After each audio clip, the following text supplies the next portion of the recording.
이른바 2026년을 대비하는 시점에서 이거 모르면 절대 안 되는 이슈들을 가지고 오늘 대화를 나눠볼게요. 모르면 대화가 안 되실 겁니다. 큰일 나죠. 되게 인상적이었던 장면이 하나 있었어요. 내 아이가 유명 학원버스에서 내릴 때 하차감을 느낀다. 2025년 대한민국 강탄 교육계 정말 용암 같은 두 번째 이슈. 이거는 아이가 고등학교 올라가서 고민할 부분이 아니죠. 미리 고민하셔야 되는 부분이기 때문에. 그래서 저희는 항상 몰라서 불이익받고 이게 정말 말도 안 되는 거잖아요. 이제 정말 2025년이 며칠 남지 않았네요. 그러니까요. 언제 2025년인가 했는데 벌써 2026년이 눈앞에 있어요? 나이가 먹을수록 시간이 빨리 간다던데 이제 2026년이 다가왔고 2026년도 정말 중요한 한 해잖아요. 그렇죠. 교육적인 측면에서도 굉장히 중요한 한 해가 될 것 같거든요. 그 이유가 뭐냐면 2025년에 여러 가지가 쏘아 올려졌죠. 맞아요. 너무 큰 변화. 그래서 이 변화를 알고 잘 파악을 하신 다음에 2026년을 잘 대비하고자 하는 그런 취지로 오늘 영상을 준비해봤습니다. 이른바 2026년을 대비하는 시점에서 이거 모르면 절대 안 되는 이슈들을 가지고 오늘 대화를 나눠볼게요. 모르면 대화가 안 되실 겁니다. 큰일 나죠. 네. 첫 번째는 뭐니 해도 2025년 정말 대한민국 영어 교육이 너무 뜨겁습니다. 맞아요. 뭐 좋게 얘기해서 뜨거운 거지 난장판이거든요, 사실은. 제가 기사에서 용암영어라는 표현을 봤거든요. 저도 처음 봤어요. 그냥 불수능 이 정도까지는 많았잖아요. 맞아요. 그러니까 불을 넘어서서 용암, 거의 마그마 수준까지. 2026학년도 대학 수학영어 시험 영어가 어렵게 출제가 되는 바람에 여러 가지 여론들이 올라왔고 그러다 보니까 보시다시피 평가원장님께서 사임까지 하시게 되는 맞아요. 네, 책임지고 물러나겠다 이런 상황까지 갔거든요.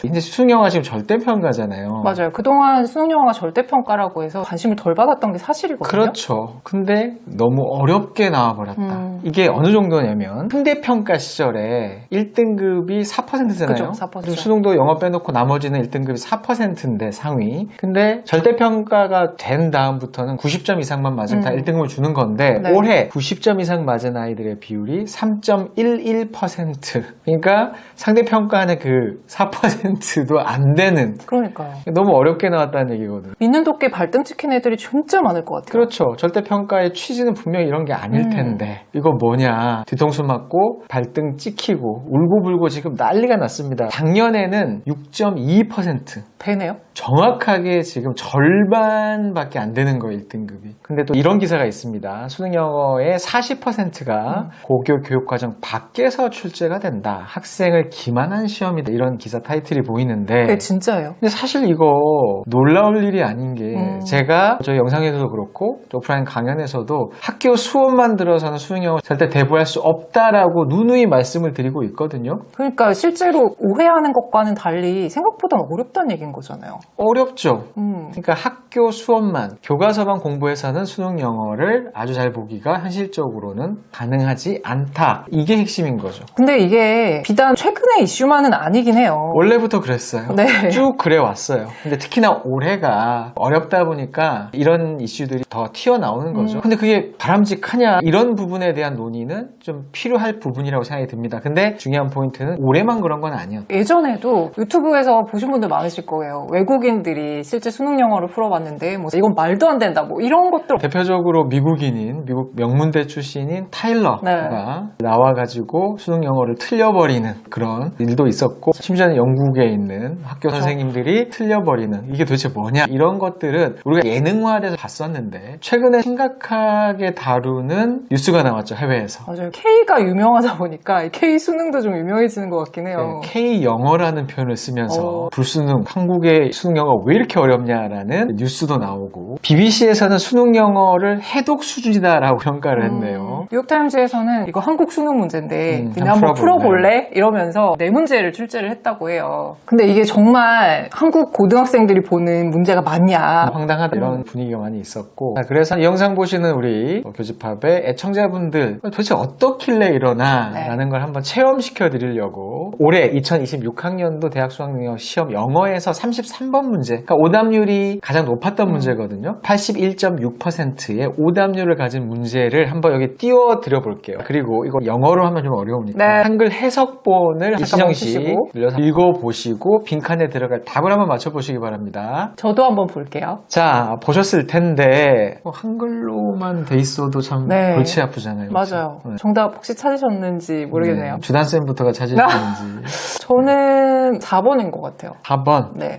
뭐 답은 맞기는 한데. 아, 그래요? 맞았네요. 물론 대학원까지 나오셨으니까.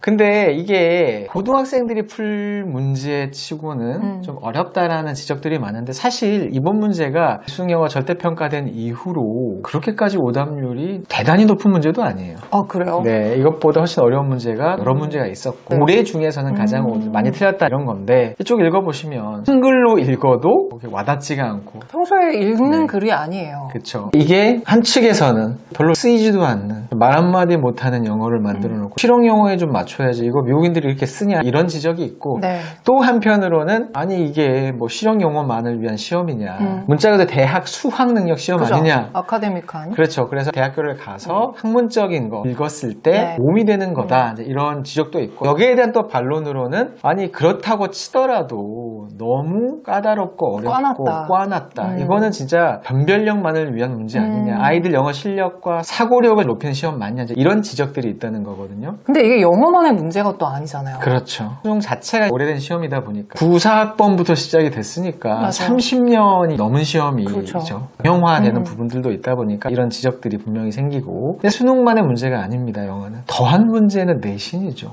사실 내신 영어가 수능보다 훨씬 심각한 상황에 있는 학교가 많다. 수능에서는 어법 문제가 한 문제밖에 없지만 네. 이게 내신으로 갈수록 과연 이게 필요한가 싶은 문제들 정말 좀 변태스러운 문제들도 많이 있는 게 사실이거든요. 이런 부분에 있어서 여러 가지 목소리들이 나오고 있다라고 보시면 될 것 같습니다. 그런데 진짜 문제는 수능 같은 경우는 대입과 연관이 되다 보니까 등급이 낮게 나오니까 불리하다 이 차원을 넘어서 수능 최저라는 게 있잖아요. 수시에서. 맞아요. 그거를 못 맞추게 되는 상황이 발생을 했다. 그러니까 영어가 이렇게까지 나올 줄은 아무도 짐작을 못했기 때문에 당연히 1등급, 2등급 나올 줄 네. 알았는데 등급이 막 밀려가기 시작을 하니까 수시에서 우르르르르 그냥 탈락을 해버린 거죠. 그러니까요. 그래서 면접이라던가 논술이라던가 이런 거 일정인 게 쫙 잡혀 있었을 텐데 근데 볼 수도 없는 거죠. 그러니까. 네, 최저를 못 맞췄기 때문에. 그러니까 지금 더 원성이 높은 상황인 거죠. 올해의 영어 교육에 대한 시사점이 훨씬 더 중요한 게 있거든요. 자, 이렇게 수능 영어가 어려웠어요. 그럼 학부모님들은 당연히 우리 아이가 나중에 봐야 될 수능 영어가 저렇게 어려울 수 있으니까 미리미리 열심히 잘 해야겠네 라는 생각들을 분명히 하실 텐데 맞아요. 그래서 국어가 어렵다 그러면 네. 아래 학년으로 쭉 내려가서 막 초등학교 저학년 아이들이 독해 문제집 풀고 이런 일들이 그렇죠. 발생했었잖아요. 논술학원, 맞아요. 독서학원 막 많이 보내듯이 나비효과가 일어나는데 이거와 더불어서 지금 쌍두마차가 될 이슈 2025년에 영어 교육에 대한민국을 뜨겁게 달구고 있는 이슈가 하나 더 있죠. 바로 4세 7세 고시금지법. 네, 법사위 통과했다고 들었어요. 아니 4세 7세가 무슨 고시를 보냐. 이게 사법고시냐 행정고시냐. 사법고시도 없어졌고 네. 외무고시도 없어지고 행정고시 하나 남아있는데 무슨 고시를 본단 말이냐 이렇게 생각하실 수도 있는데 영어 유치원을 들어가기 위한 네. 고시다. 아 이거 참 저도 얘기하면서 이렇게까지 해야 되나 생각이 솔직히 있거든요. 유명 유치원 사실 유치원은 없죠. 영어 학원입니다. 맞아요. 그 유명 영어 학원을 들어가기 위해서 레벨 테스트를 치르는데 그게 고시 수준이고 그리고 그 학원을 들어가기 위해서 그 고시를 치르기 위해서 미리 공부하는 학원이 과외도. 네, 이건 좀 문제다 해서 지금 법에 통과가 됐는데 근데 이런 법이 나오게 된 이유가 사실은 주객이 전도된 과한 현상에 대한 지적에서 시작이 된 거라고 보는데 최근에 EBS 특집 다큐가 있었어요. 맞아요. 이거 안 보신 분 계시면 한번 보셨으면 좋겠는데 네, 영유아 사교육 보고서라고 해서 당신은 어떤 부모입니까? 라는 부제를 가지고 있는 다큐였거든요. 네네. 네. 근데 그 다큐에서 되게 인상적이었던 장면이 하나 있었어요. 어떤 분의 얘기를 전달하는 인터뷰였는데 내 아이가 유명 학원버스에서 내릴 때 하차감을 느낀다. 네, 이런 표현을 하시는 어머님이 있더라. 야, 하차감을 또 이렇게 쓰네요. 그러니까 하차감 보통 어떨 때 쓰는 거예요? 아, 고급 외제차에서 그렇죠. 내릴 때나 쓰는 말인데 네. 우리 아이가 유명 영어 학원 통학버스에서 내리는 게 하차감이다. 그러니까요. 이 표현은 오래 들어본 얘기 중에서 가장 어이없는 소리로 들리는데 이게 단면을 좀 보여주는 것 같아요. 네. 약간 변질된. 사실은 이게 누구를 위한 그렇죠. 교육인가. 그렇죠. 그래서 이 EBS 다큐에서는 그거를 찝은 거겠죠. 맞아요. 그런 과열된 부분에 있어서의 부작용. 왜냐면 보통은 잘된 케이스 한둘이 다 망쳐요.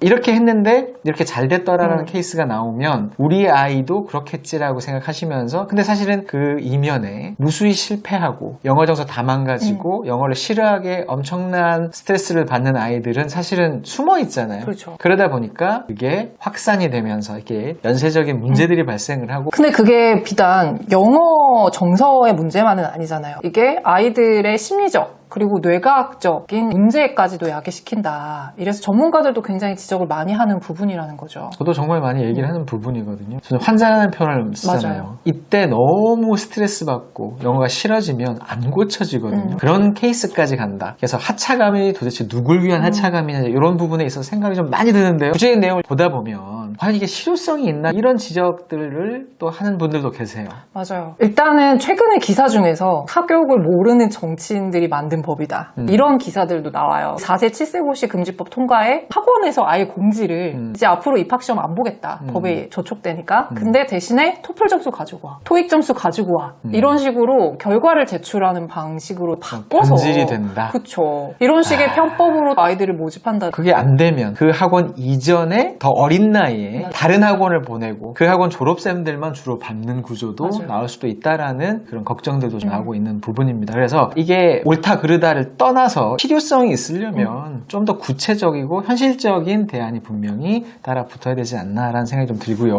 진짜 영어를 좋아하고 잘하는데 더 잘하고 싶은데 그럴 만한 공간을 아이가 원하는데 그런 경우는 또 어딨냐죠. 사실 그런 것까지 다 제재를 하는 게 맞냐 이런 목소리도 있다는 맞아요, 거죠. 맞아요. 그래서 이런 부분에 대해서 영상을 보시는 시청자분들은 어떤 생각을 가지고 계신지 궁금하고 그리고 아이를 키워보신 이미 중등, 고등, 대학교까지 키워보신 어머님들, 아버님들 입장에서 이렇게 해봤더니 정말 쓸데없더라. 네. 혹은 이거 진짜 괜찮았는데 왜 이런 건 또 안 하지? 이런 의견들이나 노하우들이 좀 있으실 것 같아요. 그렇죠. 그래서 네. 우리 아이의 어떤 교육적 선택을 하기에 앞서서 다양한 의견들을 수렴하실 필요가 있잖아요. 네네, 맞아요. 첫 번째가 정말 중요한 영어와 관련된 거였다면 이 두 번째는 너무 무겁습니다, 마음부터. 맞아요. 자, 2025년 대한민국을 강타한 교육계 정말 용암 같은 두 번째 이슈 바로 자퇴예요, 자퇴. 맞아요. 이거 정상 아니잖아요, 솔직히. 근데 자퇴 경험자시잖아요. 제가 사실 검정고시 출신이기 때문에 뿐만이 아니라 검정고시 출신의 제자들을 많이 지도를 하고 대안학교 나오고 또 대안학교도 긴가 네. 대안학교는 이제 검정고시를 치르거든요. 이 아이들을 직접 지도했던 경험이 있기 때문에 사실 이 문제가 그렇게 단순하지 않은 문제라는 거는 제가 대한민국이 제일 잘 알고 있다라고 자부를 합니다. 왜냐하면 이 자퇴라는 게 쉬운 부분이 아닌데 너무 쉽게 지금 접근을 하게끔 되어 있고 네. 이거는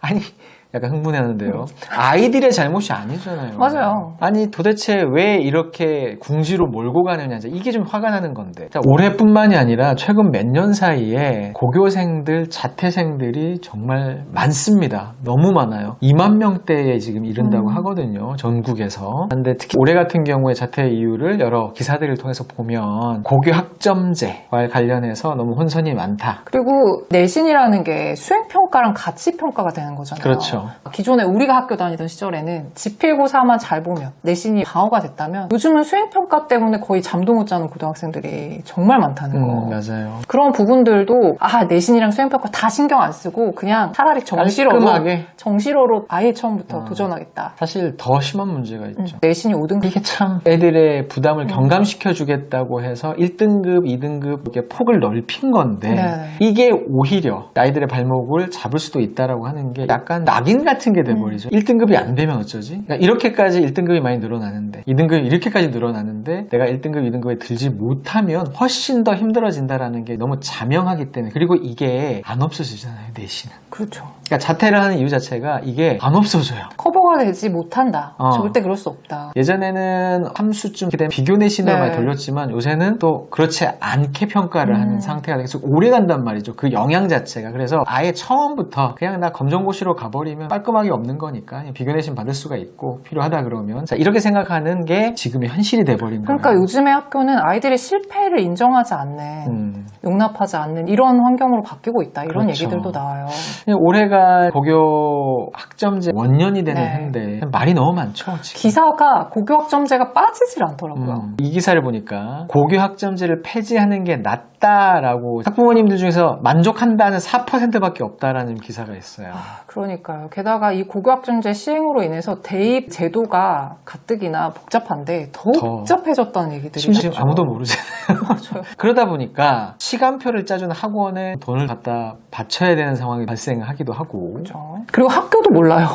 맞아요. 학교도 제대로 모르는 상황이라는 거. 자, 그러다 보니까 억 단위로 주고 대주는 학원에 입시 컨설팅을 학교가 받고 있고. 그러니까요. 따지고 보면 이 학교는 진짜 노력하고 있는 거죠. 네. 이런 복잡한 상황 안에서 학교의 문제가 아니라 이거는 전반적인 준비가 너무 부족하지 않은 교사분들도 지금 10명 중 9명이 고교학점제로 불안 스트레스가 늘었다. 할 것도 많아진 부분도 있겠지만 미수라는 제도가 맞아요. 생겨가지고 그 부분에 대해서도 학교에서 뭐 여러 가지 얘기들을 하고 있어요. 보완책을 얘기를 하고 있지만 정작 현장에서 미봉책이다. 이런 얘기들도 많고 어쨌든 지금 이 시점에서도 이 고교학점제가 어떻게 안착이 될 것인지 그리고 이게 대입제도에 어떻게 반영이 될 것인지 그래서 지금 내년 2월에 고교학점제 후속과제를 마련하겠다라고 얘기가 되어 있는데 부디 우리 학부모님들 학생들 혼란스럽지 않게끔 하는 내용이 잘 나왔으면 좋겠고 중요한 건 학생입니다. 우리 아이들이 중심을 잡고 잘 갈 수 있게끔 그리고 학교를 그만두는 생각을 하는 아이들이 없게끔 해야 되는 그런 부분에 있어서 우리 어른들의 책임이라고 생각이 듭니다. 오늘 여러 가지 무거운 얘기를 말씀을 드렸는데 맞아요. 하지만 초등, 중등맘이시더라도 앞으로의 교육의 방향성이 이렇게 간다는 거는 알고 계셔야 준비가 가능한 거잖아요. 당연하죠. 고등학생들은 이미 발등에 불이잖아요. 네. 그때 뭘 준비한다는 게 자체가 없죠. 그럴 여지가. 그러니까 오히려 고교학점제는 고교 선택, 더 앞서서는 중학교 선택부터가 너무 중요하고 그래서 교육업체인 M사에 계신 전문가 분께서는 아이의 입시를 위해서 지방으로 이사를 가셨다는 얘기까지 들리는 입항국이잖아요. 맞아요.